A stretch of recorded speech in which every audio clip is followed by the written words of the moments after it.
Hey guys, what's up? Excoundrel here, and today we're going to be looking at the new UI changes on 3.9. It's not massive, but there are some changes, and Magnus. We're going to take a look at Magnus in the second half of this video, talk about him, his build paths, what I think of him, what I think he's going to be good at, what I think he's going to be bad at, and I'll talk all throughout that in the second half of the video.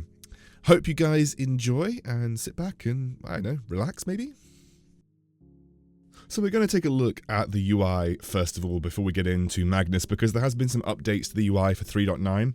As you can see, everything has taken on a darker tone. It's gone back to that original Vainglory color scheme of the darker colors, not trying to replicate things like Mobile Legends or Arena of Valor, and everything is looking a bit slicker.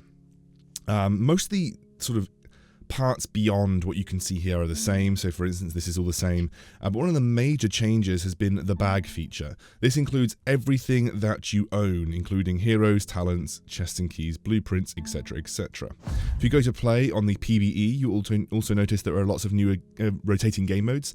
One for All, which is where you play all the same hero, Blitz Classic without talents, Rumble, which I think is a increased gold generation 5v5, and there is ARAM here, which I'm assuming is an all random, all mid, maybe for the 5v5 map, as well as all of your classic, as well as ARAL. Don't actually know what ARAL is, but it's there. These will be rotating game modes, I assume, at the weekends specifically, and they'll put them in one after the other. But they all look pretty cool, and I'm glad that they've added something extra, as well as Blitz Classic. It's always nice to have Blitz without talents. So, we're going to have a look at Magnus to begin with. Now, starting with his heroic perk. If you hit an enemy with Magnus's ability, they are afflicted with an arcane mark for 4 seconds. Magnus's abilities have extra effects hitting enemies afflicted with this mark. If you basic attack, it will consume the mark, meaning that you'll need to reapply it, but deal 50 to 180 base crystal power plus 100% crystal power bonus damage. Now, he is not an alternating current carry, even though he has a basic attack that scales with crystal power. That is very much a burst orientated skill, so I'm assuming this guy's going to be Shatter Glass, Dragon's Eye potentially, that kind of thing. He's all going to be about the flat CP. You can have a look at Mystic Missile, which is the ability on his A. It is a single target or a single shot missile that goes in a target direction, hitting enemies with arcane mark afflicted them, also scatters the missile to other nearby targets. Overdriving this first gives you a 2-second cooldown reduction, as well as a massive damage increase, as well as increasing the range to 12. You absolutely take A first, and you absolutely max it first, and you'll see why as we get through. The scaling is 100% on the base hit, and also 75% on the splits. Chrono Driver. This is his B ability. Essentially, it is a glorified Idris chakram. It does the same kind of thing.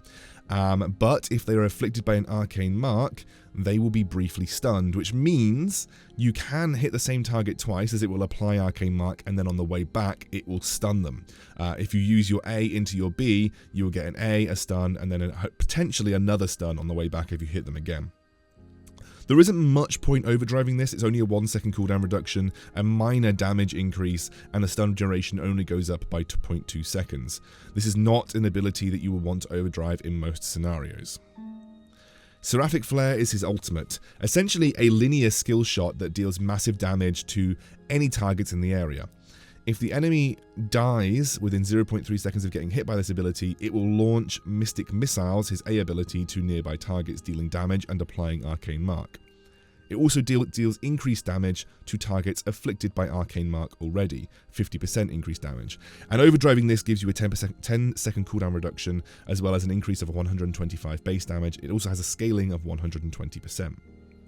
So, he is very much a combo mage. I think you max A and you max C. I don't see much point maxing B unless you need those extra 0.2 seconds on the stun, which could amount up to an extra 0.4 seconds if you get a double stun. But regardless, I think A and C are his maxing abilities, and I think only B in scenarios where that extra stun is going to make any kind of difference. Alright, let's take a look at Magnus in-game now, and the combo of his abilities whilst applying his heroic perk is a very powerful tool when trading with your opponent. I think a lot of what is going to make a good Magnus player powerful is the ability to just get those constant high burst trades off whilst really taking very little damage in return. You can use his B and weave in 2 basic attacks, proccing both of the mark applications. So for instance, you use your B, it hits the opponent, you basic attack, and on the way back it hits the opponent again, and then you basic attack once more, giving you a massive burst of damage. Then combo that with his A, giving him the ability to apply yet another mark, and there's lots of versatility to what you can do in terms of trades with Magnus. Not only can you constantly apply those marks, you can also get a guaranteed stun on your B if you hit the person you're trying to hit with it twice. So it applies the mark on the first swipe, and then on the way back it will cause that stun. And obviously it's a good way to proc your A.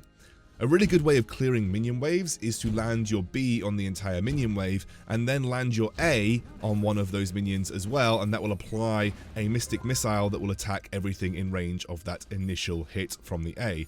So it's a very good way of clearing waves, also a very good way of applying the mark across multiple members of the enemy team, so that when you use your ultimate, everybody's going to take that increased damage, which is really important to the way that Magnus works, because he is a combo ability mage with a basic attack burst. Now, when it comes to leveling Magnus's abilities, I did say it earlier in the video, but after playing with him I do want to reiterate that. Magnus should max his A followed by his C.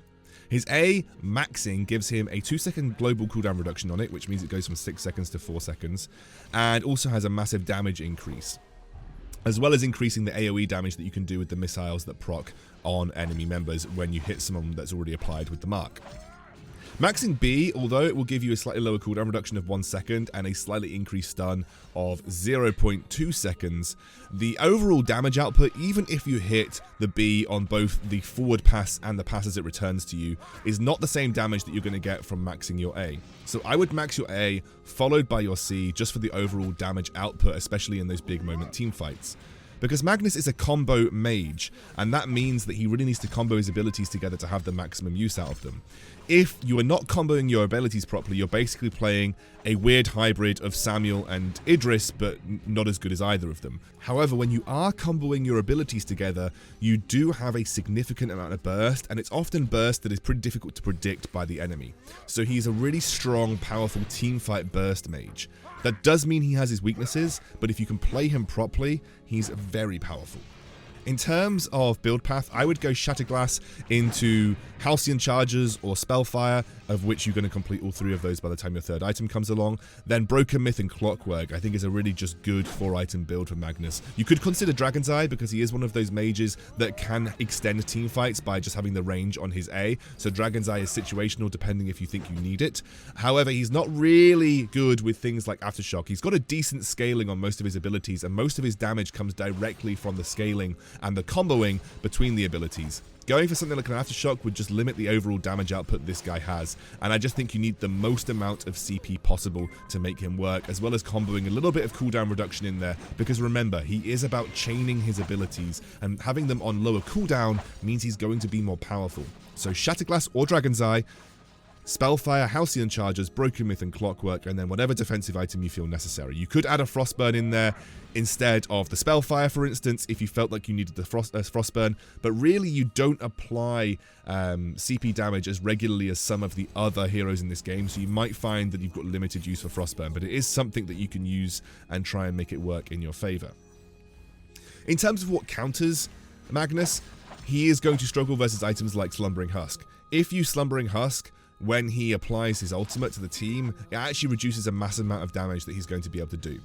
In terms of heroes that are traditionally going to be quite good against Magnus, he is a very low mobility mage. Therefore, anybody that's going to be able to assassinate him, like Idris, Weapon Power Idris specifically, Kensei, Taka, any super mobile, high damage carries are going to be an issue for Magnus, and he'll have a lot of similar matchups to something like Samuel. Samuel has got a little bit of added mobility because of his A, and the animation does tend to speed him up when he's running, but Magnus will suffer with the same things that things like Celeste and Samuel suffer with, and those are super mobile assassin type carries. He is very, very good though if you can get a team in front of him, and as well as allow him to set up those combos. So he'll work really well with the likes of Yates and Finn, because they'll be able to body block and create space for him, and Magnus works really well with space because he needs that room to position and set up for the perfect combo.